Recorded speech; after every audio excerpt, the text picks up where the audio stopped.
Welcome to Astral Foods Limited's interim results presentation for the 6 months ended 31 March 2025.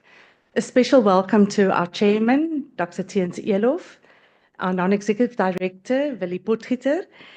And this results presentation is definitely not the first for Gary Arnold. However, it is a first as CEO of Astral. And although the group faced numerous challenges this year, the cash position and the dividend declared are very positive. A couple of housekeeping rules. After the presentation, if you would like to ask a question, please click on the Request to Speak icon at the top right of your screen to ask a question verbally. Please use the Message tab at the top left of your screen to type your question, and I will post the questions to them after the presentation. I will now hand over to Gary Arnold, CEO, and Dries Ferreira, CFO, who will be taking you through the presentation. Thank you. Thank you, Marlies. Did everyone hear me okay? Good. Well, good morning to you all. Marlies has already welcomed you all here. Special word of welcome to Theuns Eloff, our Chairman. Willie Potgieter, welcome, Willie. Good to have you here. And there's a lot of people online that we can't see today, but welcome to you all as well. And we look forward to the engagement with you. They typically say your first 100 days in office is a reflection on your performance. So I certainly hope that this slide is not a reflection on our continued performance. There's a couple of red arrows here today. But anyway, they also say that first 100 days is used to set direction. So we're going to try and turn these around into green arrows, up arrows. Dries? I'm not sure if I'm supposed to tell everyone, but it's your birthday today. Did you say we can tell everyone or we shouldn't tell them? We agreed we shouldn't tell everyone. Okay.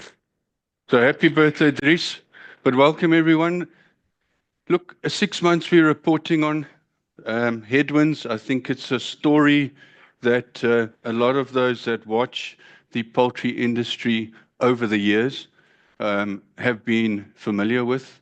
If input costs are up, particularly feed price, which is the largest part of live cost, and you experience selling price deflation or selling price pressure, the margins in the poultry industry are typically so thin that they disappear. And that's the story here today, and we'll fill in the color without making it too simplistic. A positive, some revenue growth for the group over the 6 months. This driven by an increase in poultry sales volumes. So sales volumes up 4%, 4.4%, and then we had an increase in feed sales volumes as well. So both of those serving to increase revenue for the 6 months. Unfortunately, the earnings under pressure. Profits down to 271 million off the prior 6-month comparable period at 550 million, down 51%. So some work needs to go into that, and we'll give you a little bit of a view of how we see the future later in the presentation. Headline earnings per share, 409 cents per share, down 54%. Positive news for the period, cash up to 259 million. You'll remember through 2024, our task was set to claw back the losses that we experienced on the back of load shedding and bird flu in 2023. We closed that year with just over 1 billion rand in debt, finished 2024 with 13 million rand in the bank. Pleased to say that we've topped that up further, 259 million. So continued focus on working capital, capital allocation for capital expenditure, and obviously going forward, profitability needs to positively contribute to this, but continued focus on building cash reserves on the balance sheet. With that in mind, our board on our stated strategy or cover of a 2x cover agreed to pay an interim dividend per share of 220 cents per share.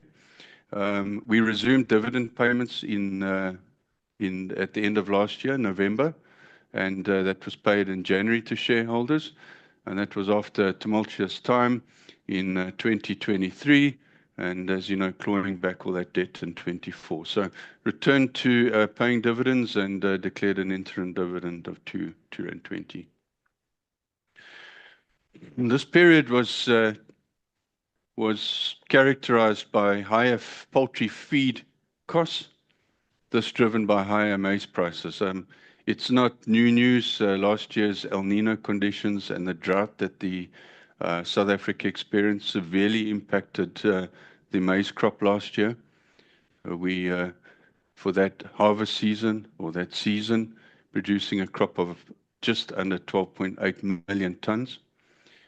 We exported a lot of maize regionally, given the drought conditions in sub-Saharan Africa. So we ended up with a very, very tight old season balance sheet. Tight supplies and with strong demand for our maize. That only served to drive up the maize price. So the maize price for this first 6 months, higher than that maize price we had in the comparable period of 2024, leading to higher feed prices. On-farm broiler performances, we'll talk a lot about later. Very good, in fact, setting new records there. So farming division doing some good work on the farms. We continued with lower broiler numbers in production this year. Last year, you may recall, we had reported that we had actually reduced the production of broiler numbers, and this to better align our own stock and supply with demand in the market. There were softer demand we experienced through the year. So Astral, given a stock situation and the supply into the market, we reduced our broiler production numbers. However, that is not something that you want to keep on doing forever. It doesn't help your fixed cost base in a business like this, where high volumes through the plants are important. Commoditized nature of our product, frozen chicken, you want volumes through your factories. So we have, through the first 6 months, kept the production volumes more or less where they were through 2024. Slightly higher, but more or less in line with where they were in 2024. And with that, we were able, at the same time, to increase our sales volumes, particularly over the festive period. Very good demand for frozen chicken, which continued, that momentum continued into January and February of this year. We sold a lot of product out of stock. That helped our poultry inventory levels and, of course, helped improve our working capital. And a lot of the cash that you see came out of this, about 200 million rand out of poultry inventory, which Dries will reflect on later. So our finished goods stock levels, comfortable, and certainly a lot lower than they were at 30 September 2024. It was one thing to sell all this product, but unfortunately it was at the wrong price. So tremendous retail promotional activity out there through last year, you know, with the various promotional sales drives that the retailers put out there, Black Friday, Red Monday, you name it. You for yourself, you would have seen the pricing levels on shelf. Through 2024, the industry, in particular frozen chicken, I think it's well reported, and Anthony's, commented on a number of times. You could see the price deflation through the year in frozen chicken. So IQF pricing in January last year started decreasing, and I've got a slide that we'll reflect on later. That didn't do us any good in the first 6 months of this reporting period. Negative broiler margins. We reported in November that our second half broiler net margin was a paper thin 0.2%. It's not a margin. You're not making money at that level. That disappeared. We said that there was a risk that the margins were under severe pressure, and given their outlook with higher feed input costs and the selling price pressure that we were under, that there was a risk to the margins being wiped out. So we finished the 6 months with a broiler net margin of minus 1.1%. Certainly not sustainable, and we'll show that on the graph later on. Embedded diesel and water supply costs. Unfortunately, we talk about an embedded cost here now. You'll see we don't even have this on the waterfall or the graph where we show you the movement in profitability for the 6 months compared to the prior 6 months. This is about 10 million rand a month. So on average, 10 million rand a month, which is more or less what it was last year, 60 million rand for the first 6 months. And that is not on national load shedding. It's on all the municipal interruptions. So it's the power cuts in the municipalities, disruptions in supply of power in Standerton, and still having to get water to your facilities at an enormous cost. So the municipalities certainly need to step up and supply what they should be supplying. Stringent focus on working capital through the 6 months. Dries will paint the picture around that later. The feed division had a good 6 months, contributed positively to the group's results, and we'll unpack that a bit more. The cybersecurity incident. So my predecessor, Chris Gitter, said after 2023, he thought he had seen it all. I phoned him in early mid-March and I said, Chris, remember you said you'd seen it all. I don't think you have seen it all. I've just maybe seen it all. I'm not sure what can come next, but now we've got to also worry about cybersecurity. So probably a little naive, although it was there in our business risks. We had monitoring systems, we had layers of security. These guys still managed to get in. Fortunately, we were able to limit the extent of the encryption on our servers. It was a ransomware attack. They post a nice little notice for you if you want to buy this tool to unlock this all. You go over here. Yeah. Obviously, we didn't do that. Our business rescue with disaster recovery plans in place. However, it cost us 20 million rand. So by no means a small cost. 2 of our major processing plants, County Fair and Festive, were down for 2 days. That's lost fresh sales. You don't get them back in the week. And then you know the story, what happens with a chicken that you don't bring to the plant to slaughter if it stays back on the farm. If we can remember 2023, they get bigger, they eat more feed, and then you have to catch that production up somewhere. So additional shifts, overtime shifts to catch the backlog up, and they did eat more feed during the time. So 20 million rand, significant amount of money on the earnings for the 6 months. Positive out of this is, I always believe, turn a negative into a positive.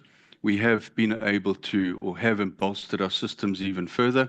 But this is an ever-evolving landscape, and I think one needs to keep up with the protection on your servers and your network. So we have managed to improve the protection of that environment. This is the movement in profitability for the 6 months. So you can see the first half of 2024, and I'm just going to move forward a little bit here. Very strong first half. Astral in that year following 2023. Good turnaround in performance. And if you look at that performance relative to the first half of Astral's history, you'll see that that was a very strong performance for the group. This is where the pressure came. So not being able to get that selling price up to the same levels that we had in 2024, 300 million rand was the downside to the results for the 6 months. We did increase volumes, as I said earlier on, 4.4%. That was sales out of stock, positively contributing to the group's earnings on the comparable period. But then feed prices increased. So the drought, higher maize prices, higher feed input costs than the first half of 2024 resulted in that. Somewhat offset by a better feed conversion efficiency. So we improved the broiler performances further, and this was and we'll talk about it later, but the feed conversion achieved here is a new record for the group. In other is all the other overhead expenses and movement in admin costs, profitability in Africa, profits within Meadow, all the other movements. You can see 21 million rand other movement resulting in the 271 million rand for the period under review. So certainly impacted significantly by this inability for us to move selling price, cover input costs, and Astral actually subsidizing the cost of producing chicken for the 6 months. This is the graph with the broiler net margin. So we share this with you. It is the margins that without the breeder revenue or the breeder contribution included. So you can see exactly what happened in the broiler market. 2.4% for the first half of 2024. This was the load shedding bird flu crisis period. Recovered margins to 2.4%. This little dot here was on the graph in November when we presented the results.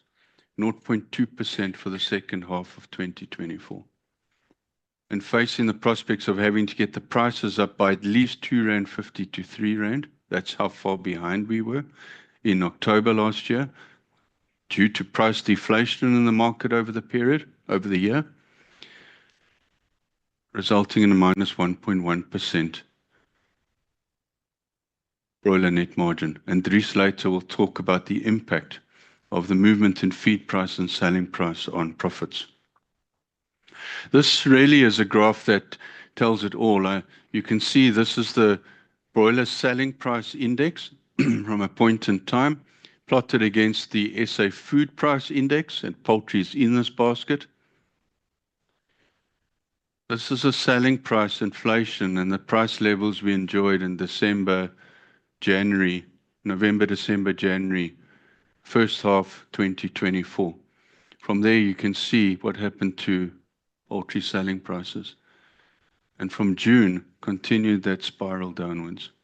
So our task here was to try as best as we can to recover selling prices going into this first half of 2025 with higher input costs. We did get some selling price improvement going into the November and December, but not enough. Not enough to cover the costs satisfactorily. This is a mix effect. So typically what happens over that festive season is people will buy up, they buy frozen chicken. You then go into the new year, you sit with some tertiaries and offal, and you have to move that. Prices come under pressure in the new year. So in the mix, we saw some pressure on NSV as we moved various product lines within our inventory. And then February, March, tough discussions with the retailers to get prices up further. We were able to get prices up a bit here, but it's a discussion that continues with the market. One cannot produce chicken at a loss. Our work has to be done on the cost side. Of course, that goes without saying. Astral's got a best cost stated strategy, but then you also need to recover inflationary type costs in the market. This graph typically would tell the whole story. This is the year-on-year, month-on-month movement in the broiler feed price and the broiler selling price. So you can see in the first half of 2024, we had this promising or this good increase in the selling price on the comparable months in the prior year. This is all positive movement. The momentum is up. From December, January that year, the momentum turned around and went down. We had, on the back of a very good maize crop in 2023, we enjoyed good feed price levels through 2024, but then this started happening. And in November, this little blue bar there was on the graph. If you go back to the results presentation. So on the 2024 maize crop and the drought and the tighter supplies, we saw the feed price start increasing as maize prices increased on SAFEX. And at the same time, the momentum and selling price slowed down. What happened through the 6 months? Well, that continued. So we saw lower selling prices on the same months in the prior year. So negative movement in selling price, but feed prices continued their run. And that was on the back of a very tight old season crop, which we'll talk about a little bit more just now. That little blue bar shows some positive movement in selling price. And feed prices we'll talk about. So raw materials, I'm not going to reflect in too much detail on the balance sheet, but to say that the old season crop there at 12.8 million tons, small crop on the drought, high exports, so a lot of this maize going into Zimbabwe and the region, Namibia, Botswana. You can see that we ended the year with a much smaller stock-to-use ratio. In fact, I think this is not really a very good reflection of the amount of maize that's left in the silos in the country. People are literally scraping the bottom of the silos with this late harvest season due to the wet weather. Everyone's scratching around for maize. So very tight old season crop that has kept prices well inflated. And we'll see on the graph just now the impact of the later planting season we had as well on SAFEX. Forecast for the new crop, 15 million tons. So looking good, yields up. Not quite where they were in 2023, but the yields up and a good crop for all intents and purposes for 25 that they're currently harvesting, which will ease the balance sheet up somewhat. So you'll see some loosening up of this balance sheet, which should translate, if we trade local fundamentals on SAFEX, should translate into better maize prices going forward. This is the maize production and yield, so you can see the improvement in the crop. Yields up to 5.7 tons per hectare. Not as great as we've seen previously. This was due a little bit of damage in the early on the early plantings this year with the later rain. There was some panic that the rain wasn't coming; it was late. So some early impacts there on the maize crop. This is what happened. So tight old season supplies, very tight old season crop. In December, January, everyone started panicking. It wasn't raining, and farmers had started planting, albeit a bit later. But prices rallying up to over 5,700 Rand a ton on SAFEX. Now you have to position yourself somewhere in this volatility. So there were higher maize prices for the first half of 2025. Came off those highs, it started raining nicely, the crop looking good, rated good to excellent.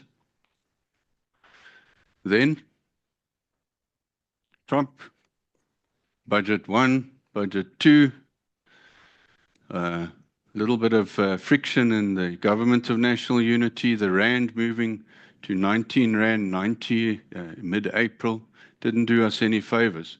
The maize price once again jumped. So now you're sitting there and watching this board and you're wondering, okay, we need to start covering some more maize. So fortunately, since then, we've started trading a much better Rand. 18, actually went below 18 yesterday. And we have seen the farmers climb in and start harvesting, albeit late. They're now in, and some harvest pressure coming to the maize price here. We could also book a ship somewhere in the near future for a September contract, and then that could put some more pressure on this price. This is a good news story. Soy meal, globally, balance sheet very good, good supply, and record crops out of South America. US good crops, so no concerns around soybeans, and you can see that's benefited global prices. So Chicago benefiting from this, and of course we've been able to flat price soy meal in South Africa at decent levels.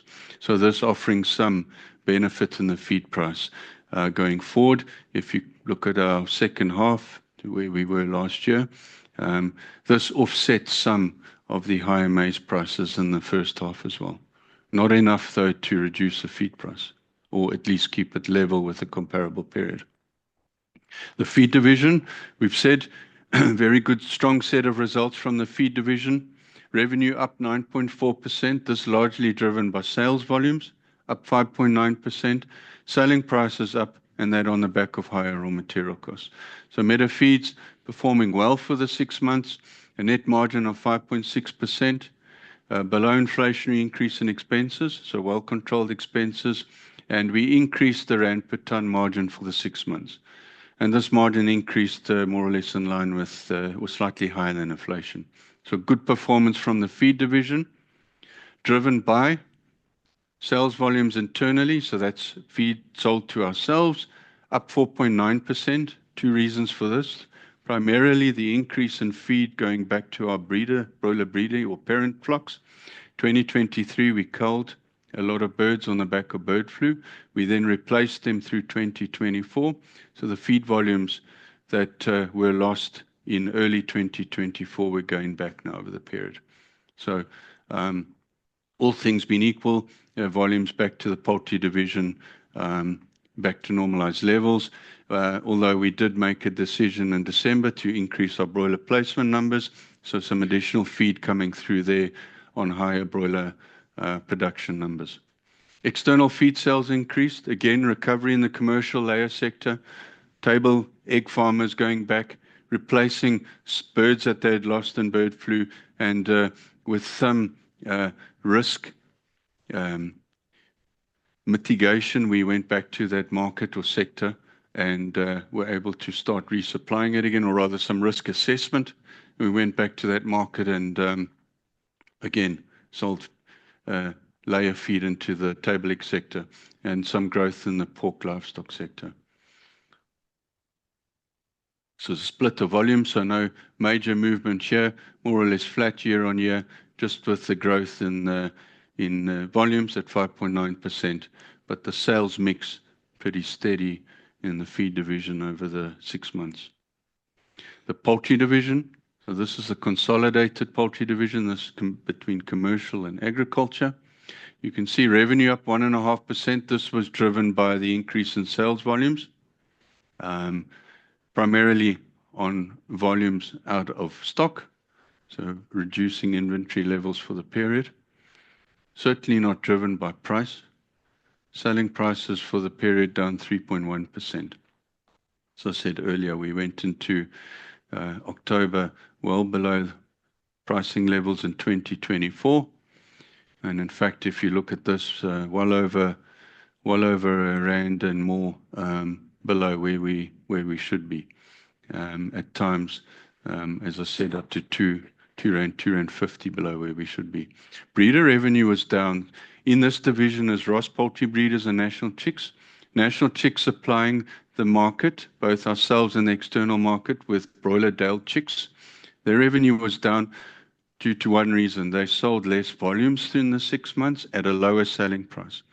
In 2024, we were still importing hatching eggs from Brazil on the back of the bird flu crisis in 2023. Those eggs were at a higher cost, so we had higher selling prices on Dale chicks, and we sold more. There was good demand for broiler Dale chicks in the market last year. We didn't have that same environment this year, so more or less normalized earnings in the breeder operations. But this is what selling price and the higher input costs did to the poultry division. So decimating earnings, negative margins as we reported. So for the poultry division, nearly a break even there, but minus 0.3%, certainly nothing to write home about. And this is where the focus is going forward. And you can see that feed prices were up 2%, sales realizations down 3%.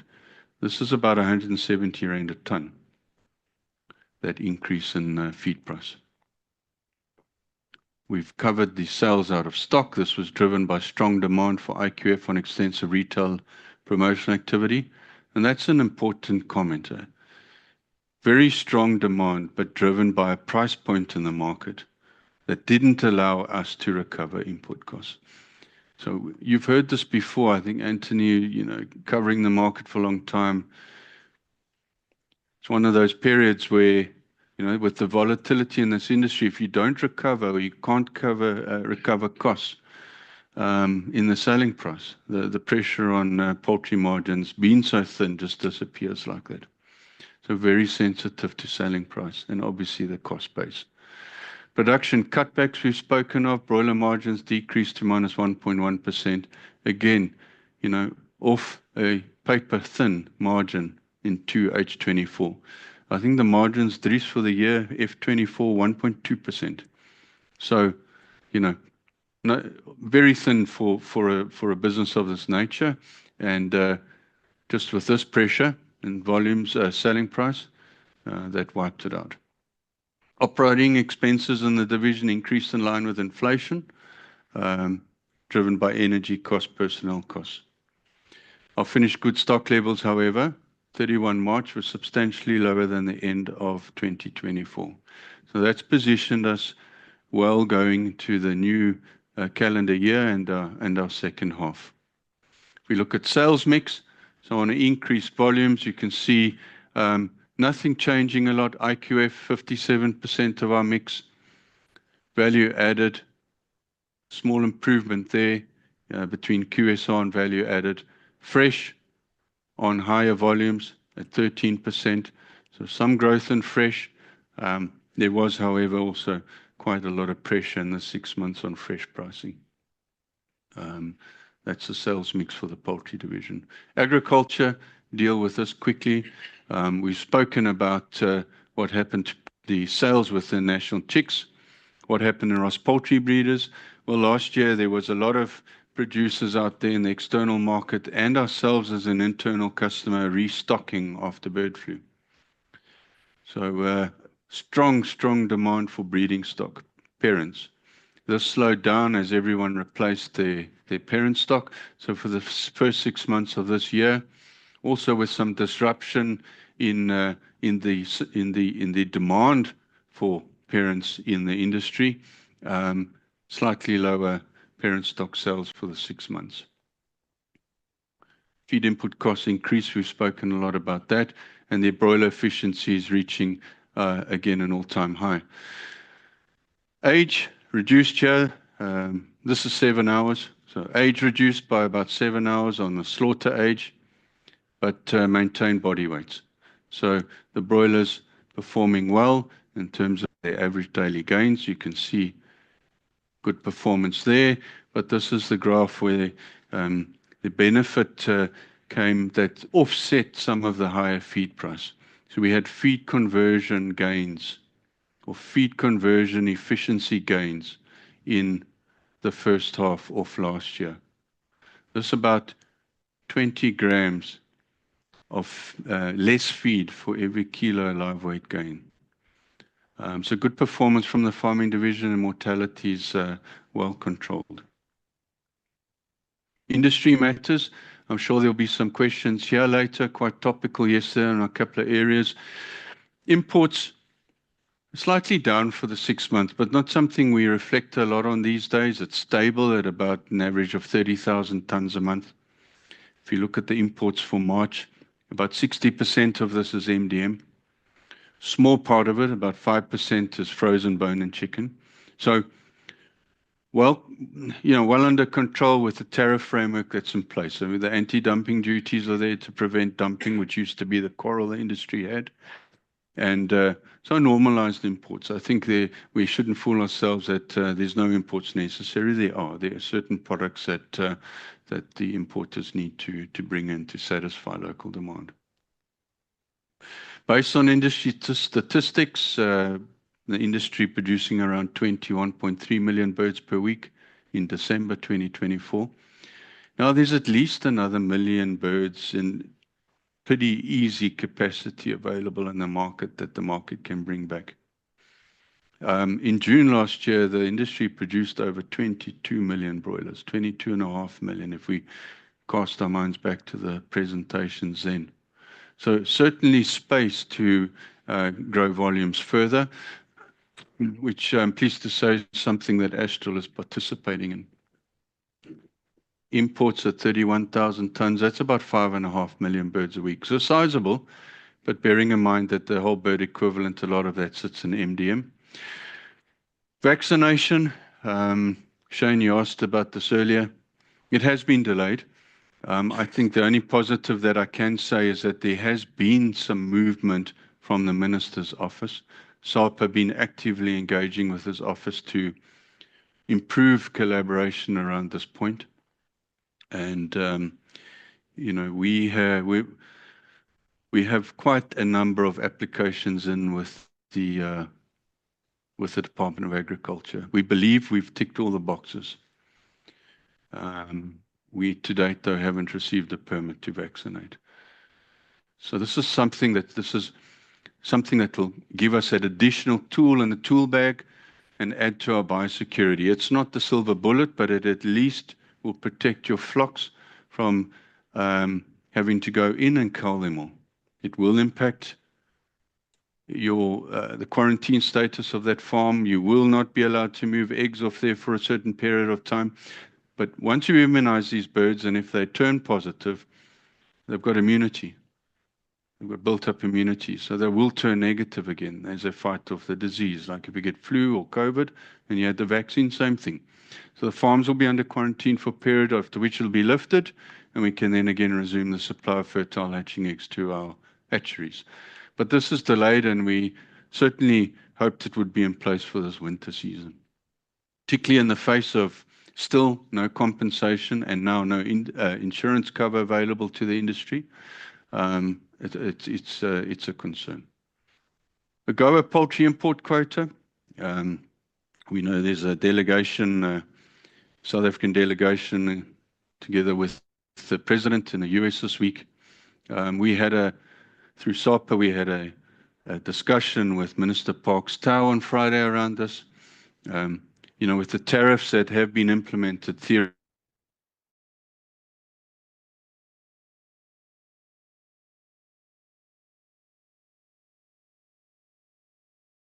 this was negotiated, was that any change to the tariff structure, this quota should fall away. And certainly if the AGOA benefits or the preferential trade access falls away, this quota should fall away. Very small amount of poultry actually coming in under this quota, or any poultry from the US at all, given their bird flu status. So a few hundred tons in the first 3 months of the year. So given their health status, not too concerned. I mean, if this falls away, any poultry that comes in will just be subject to the anti-dumping duty. But for the country, this is a point we'll talk about later that we're concerned about. But we have, as SAPA, requested that the minister, before they agree to any perhaps changes in the tariff structure, regime, quotas, that they talk to us. And they've agreed that they will make sure we have a seat at the table, as we did in 2015. We're on budget episode 3 tomorrow, I believe. So, we made an extensive submission to Treasury to get chicken in some form or other into the VAT-free basket, zero VAT basket.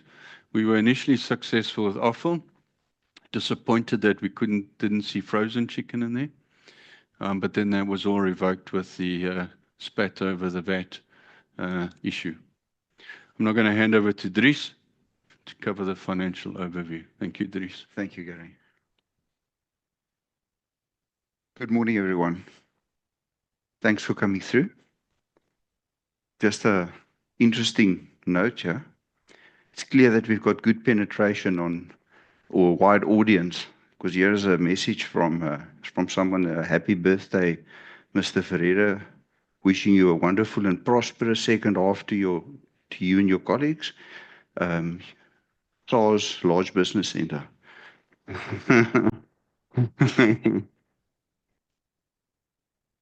Yeah, so they're clearly listening. I'm also going to stand in front of the podium here. So I'm going to take you through the consolidated income statement, balance sheet, cash flows, and just some pertinent matters around the results. As Gary has outlined, we've got a 3.5% growth in top-line revenue, made up by volume and price growth, good support from the feed division, good volume growth in the poultry division, but unfortunately, as Gary said, at the wrong price. And that, you can see, translates into a 51% decrease in profitability, where the profit contribution, where we had good profit from the poultry division in the comparative period, it got wiped out in this half. Operating profit margin coming in at 2.5%, well below our long-term average. We tend to talk about a roughly 5 to 8% and aiming at the 8%, obviously at the higher end. Even though we never get to an 8%, it's either more or less, but it averages out around there. You can see last year we had a 5.3% margin, which was a healthy profitability for the first half. Interest cost came down very nicely in this period, mainly driven by the fact that we were able to claw back almost all of our debt in the first half and during the period, and then we closed off with a good cash balance at the end of March 2025. 71% improvement in that net finance cost line.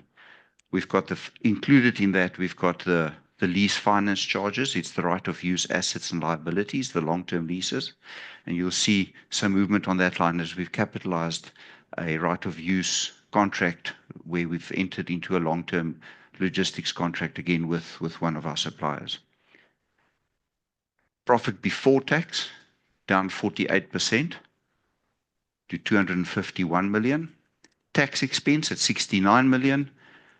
No surprises on the tax rate. Attributable profit 182 million, down 49%. And then we've got our EPS at 4.72 or 472 cents per share.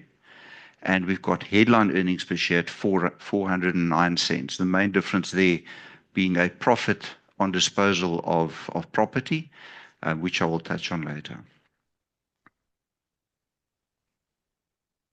Breaking down the group revenue and operating profit into first half, second half profile going back to 2014, you can see there's a consistent improvement in the group revenue. You can, in the more stable environments, you can see the first half, second half splits, a stronger first half versus a slightly softer second half. And here we can see the profile of the volatile operating profit for reasons Gary has unpacked, the feed input cost, recovering costs from the market in the poultry division, and I've got some more detail on that, which I can explain as well. The red dotted line shows the operating profit margin. Here again, just to remind you, we're aiming at a roughly an 8% margin, not that we ever hit that exactly, but you can see the good profits we made in 2018. If you unpack the driving factors behind that, it was again big movements in the maize price, good recovery on the poultry selling prices, and it will be evident in the next slide as well. 2023, we had the load shedding and the bird flu impacting the group heavily. We had a good recovery period in the last financial year and a slightly depressed first half to this current year. Here we've got the half-yearly performances for the group broken down into the two segments. You can see the consistent performance from the feed division depicted in the gold bars, which shows the adage that we always say that it's a banker. We've got a very consistent performance from our feed division. It's a well-run business. And then we've included the red and the green lines, the green line being the change in the feed price, and the red line being the change in the poultry selling price or the broiler selling price. And here you can clearly see where the selling prices increase and the feed prices decrease. You can see how that opens up the margin for the poultry division.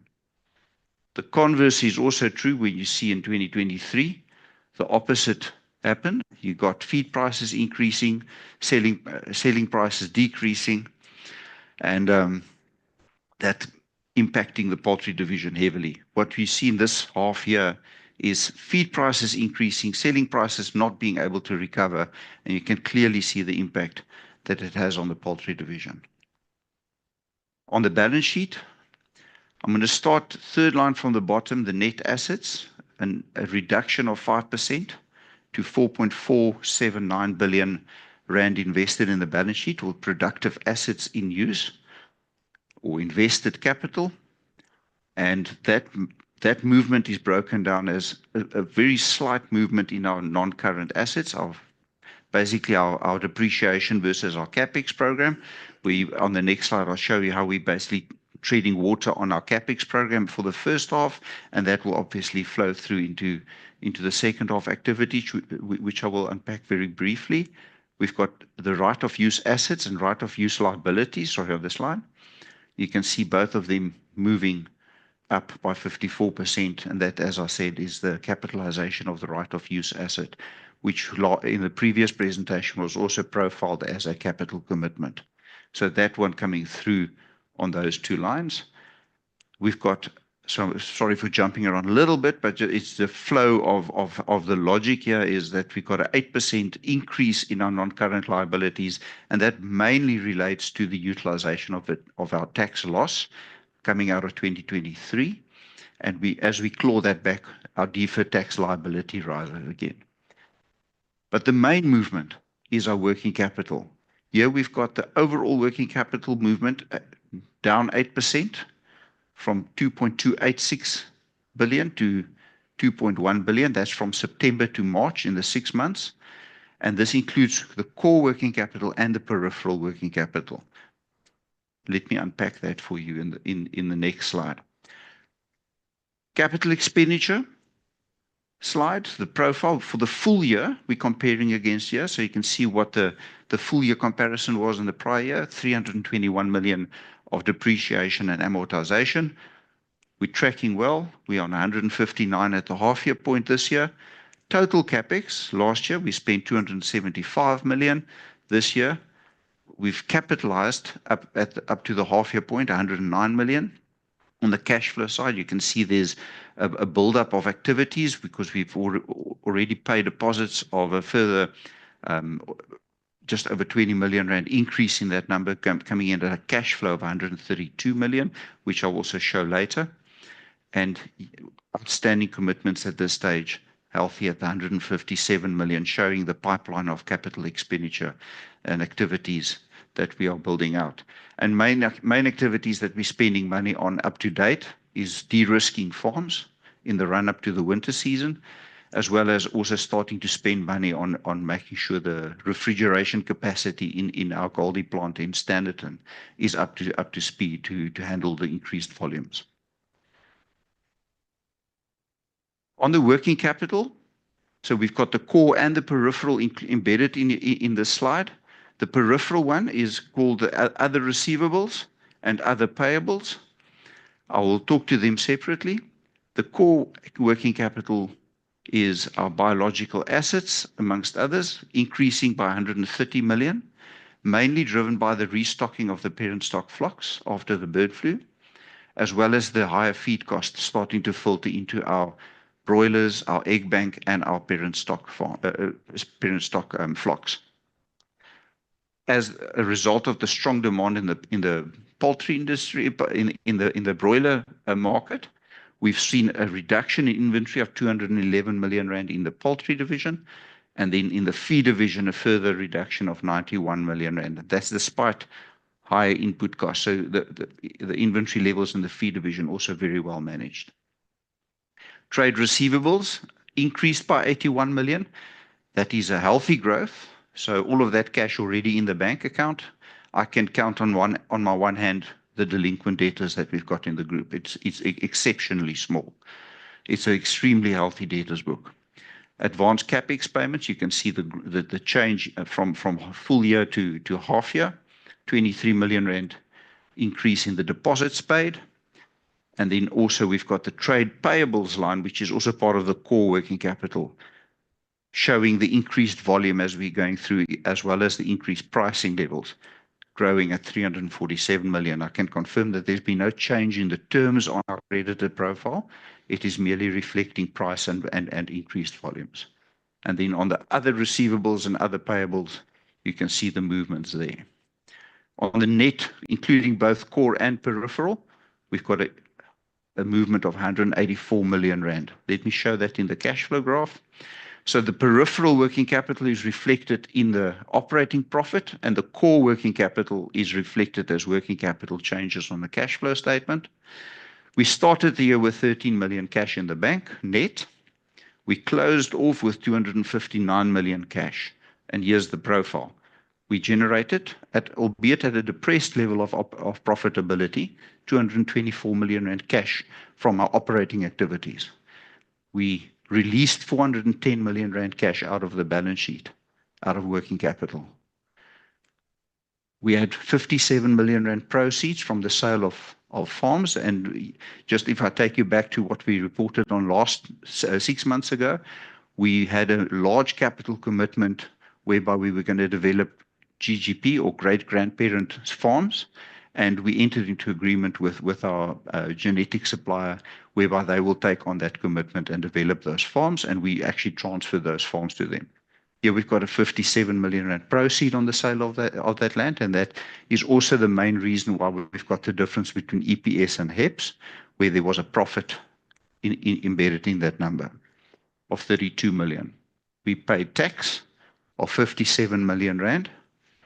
We've got capital expenditure cash flow profile of 132, which includes the deposits paid, as if you refer back to the previous working capital slide. And then we've got the dividends paid, which was the resumption of dividends at the end of the previous financial year at a 2 times cover for the second half earnings, amounting to 202 million rand net cash outflow. And then we have finance expenses, finance leases, and other items. We've also included the more detailed cash flow statement in the booklet that was published yesterday, as well as a slide in the annexures that unpack the full cash flow. But here's a net of 54 million outflow, which is mainly the lease payments, leaving us with 259 million rand cash on the balance sheet. Maybe just before I step completely off the cash flow statement, we are in a state of drive to rebuild the balance sheet. Is what we said last year after the load shedding and the bird flu era. And the main measure for us is to increase our cash reserves as a measure of a contingency balance on the balance sheet to make sure that we fund our day-to-day as well as cover for risks. And here we are well progressed towards roughly that 500 million rand target that we're aiming at. In summary, revenue up 3.5% to 10.7 billion. Operating profit, 271 million rand, reflecting the pressure from the poultry division, down 51%. Capital expenditure cash paid to date for the 6 months, 132 million. And we've got a cash improved position to 259 million. And that allowed us to declare the dividend of 2.20 rand, which is in line with the 2 times stated cover. Thank you. I'll hand back to Gary. On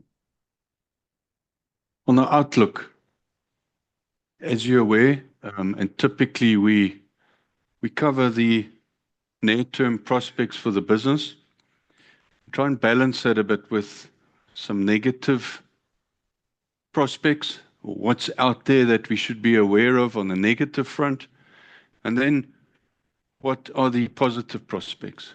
And I think on the negative side, I mean, bird flu is one of those risks that remains there. It won't disappear as long as there isn't either vaccination or compensation. And as you know, the industry is fighting the front on both of those. There are matters before the courts on compensation, which the Animal Disease Act allows if you have to cull your livestock as a disease control measure. Then vaccination is one of those tools that I think the world, or globally, everyone is talking about vaccination. This is not a South African problem. It's now a global problem. I mean, Brazil has reported an outbreak in commercial flocks in the Rio Grande do Sul. They produce 15% of their poultry in the country. So on Friday, the news came out, bird flu in Brazil. We always wondered if they had it, and now they have admitted it eventually. So it's there, but it remains a risk. We're ever vigilant for this. Good biosecurity programs in place. Continue with training programs and sensitizing our staff to this. But you know, still a virus, but we'll deal with it. And we need to vaccinate breeding stock to protect them from this. This section here deals with pretty much a fairly negative outlook on the local economy. Now, we can take that at face value. Our concern with this, the deteriorating growth prospects, suppressed local investment, spend on infrastructure, and job creation is just that, as you've seen last week, the unemployment levels are increasing. So jobs aren't being created. We have one of the highest unemployment levels in the world. The expanded unemployment rate, 43%, over 43%. This will continue to place pressure on the consumer in South Africa. So disposable income and consumer discretionary spend, certainly under pressure, has been and for the foreseeable future. There's not a lot that's going to change here in the very near future in terms of creating jobs, particularly as we now concern ourselves with the AGOA. I mean, if we lose the preferential trade access as a country under AGOA, that would have further negative consequences for the country. So none of us want to see this. We're all part of the South African story, South African Incorporated. We want to see this continue. So we truly do hope that the delegation that's in the US this week makes some positive progress towards this. The uncertain landscape that's been created around the trade wars, people are fighting with one another around the world, and the shifting alliances has led to some, or the possibility of a global growth slowdown, but has led to currency volatility, particularly in emerging markets. If I stood here just less than 5 weeks ago, the rand was trading 2 rand higher against the dollar at 19 rand 90. Today, 18 rand. You've got to buy maize somewhere in there. You know, SAFEX takes a proxy of Chicago pricing. So even if that Chicago pricing stays flat, the rand will influence our markets. And somewhere you have to take a maize position.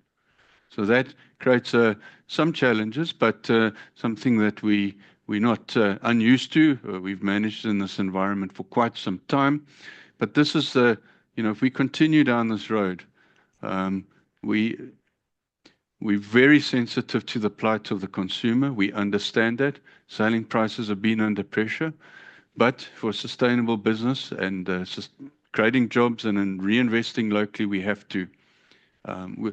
Government will have to do their part here and improve the environment within which business can thrive. And then we must do our part and invest in local capacity and job creation. But what's on the positive front? Enough negativity. Well, there is a good prospect for the local maize crop. I think that's been well covered earlier on, which is expected to increase supplies. So typically, discussions with the trade out there don't see a crop significantly lower than 15 million tons. So good crop. We're a bit behind in the harvesting with the late rains, but it's picking up momentum. And that is poised to benefit poultry feed input costs. And that will be the second half compared to the first half of this year. Poultry or maize prices are still higher at this point in time than they were in the second half of 2024. But if you compare this coming 6 months, the second half to the first half of our financial year, certainly an opportunity to improve feeding input costs given the soy pricing levels that we're seeing as well on that graph. So probably more benefit coming from soy meal on the back of the global market for soy meal than in maize, but certainly some opportunity in maize. We have lower poultry finished stock levels, very comfortable, and that should go some way to supporting some recovery in the selling price. We can't continue selling chicken at a loss. I don't think anyone would expect that of us as a business, certainly as a poultry producer, after months of price deflation. So certainly an enormous effort from our sales team in constant conversation with the market to move selling prices. Always cognizant that the consumer is also under severe pressure, but we have to. With inflation in the country, we have to do this. It's our job. We have to get prices up. It's not our job or task to sell chicken at a loss. Higher broiler placement numbers. So in December, we made a decision to start increasing our production of broilers. Pleased to say that on the 7th of March, we were now slaughtering 5.8 million birds a week. And by 1 July, there will be 5.9 million broilers a week. So getting very close to that 6 million mark that we were slaughtering in November 2022. And that comes with the prospect of then being able to sell or increase volumes, but cognizant that we are going into winter, which is typically a slower period for chicken in the country, but to date still seeing fairly healthy demand for chicken, for frozen chicken and fresh chicken. Project 3R, this was the program implemented last year under Chris's tenure and with the team to reset, refocus, restart the business after 2023. That certainly went a long way last year to turning around the fortunes of the company. It remains a focused approach. We have to continuously do this. Keep resetting, refocusing. We had a strategic planning workshop with our board in February of this year, and our stated strategy hasn't changed. Astral will be the leading best cost poultry producer. If you're not that part we have to look after. That's our job. And things under our control there we must look after. You have to start right and then look at the selling price. You can't fix inefficiencies in the business with the selling price of chicken. So certainly remains a focused approach and not something that Dries and myself and the executive team will diverge away from. And there's quite a number of exciting projects to support this going forward. I can promise you, Chair, we definitely won't have time to be bored for the next few years if you look at the opportunities that exist. I mean, I think one needs to continuously evolve with the environment, and to improve efficiencies and the cost base in the company is critical. Our balance sheet remains healthy. Dries has covered this extensively, and there's continued focus on increasing cash reserves. Not taking our eye off this ball. Prudent capital allocation. Keep our working capital intact and manage the bank balance. So there is the prospect of improving this. I mean, the cash we sit on today is after we paid the dividends that were declared in November and various other admin costs that went through the books in December. So cash balance healthy. With that, I'd like to thank you all for your participation, those that are here in the audience today and those that are listening online. And thank you very much for your time, attendance, and we've got a little bit of time for some questions and answers. Thank you. Thanks.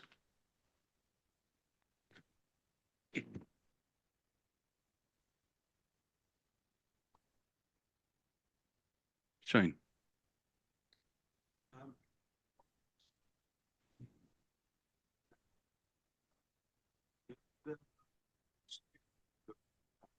What's the market share in South African broiler industry, and how much of the total Ross kind of bird do you internal, and how much do you supply to third parties? And there was talk of one of your competitors changing from the Cobb bird to the Ross bird. Can you just explain those dynamics? Sure, Shane. So about 60-40 Ross market share, slightly higher in fact, and then probably evenly split but internally in the external market for the Ross bird. There was some additional volumes we sold to one of the producers out there that switched from the Cobb to the Ross bird. But then another producer has also taken on the Cobb genetics lately or recently, and slowly decreasing their placements of the Ross genetics and increasing the Cobb.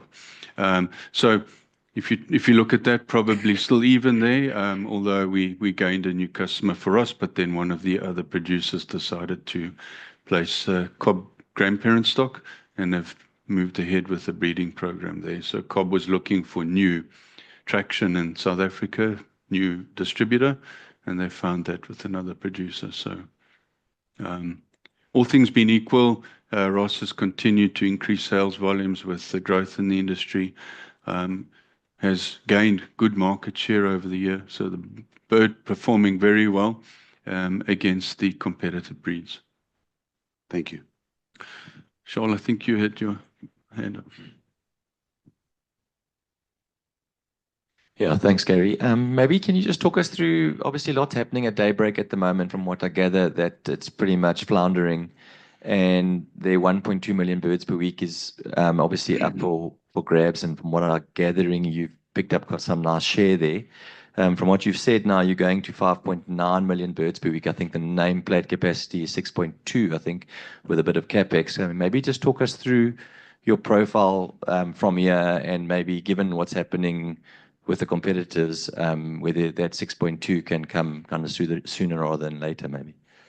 Thanks, Shaul. So I think first and foremost, the decision to increase placements in December wasn't taken with the view over the other producer in mind. I mean, we had at the time had very strong sales, a pull on IQF.